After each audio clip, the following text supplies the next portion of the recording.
मला ते म्हणायचे की रोहित तुझ्या झिपऱ्या वाढल्यात, जरा झिपऱ्या कमी कर.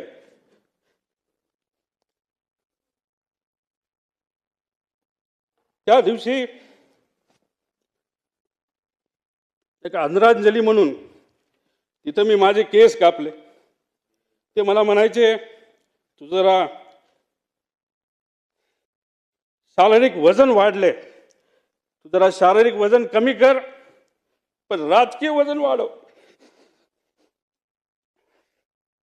मी नुसतं म्हणायचो हो करतो, पण मी त्यांना शब्द देतो की माझी हेअरस्टाईल मी अशीच ठेवेल, शारीरिक वजन कमी करेल, राजकीय वाढवेल.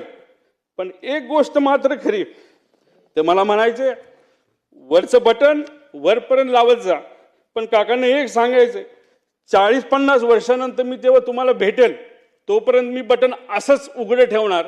त्यावेळेस मात्र तुम्हाला भेटल्यानंतर हे बटन मी त्या ठिकाणी लावेल, कारण शेवटी हे बटन असं ठेवल्यानंतर तुमची आठवण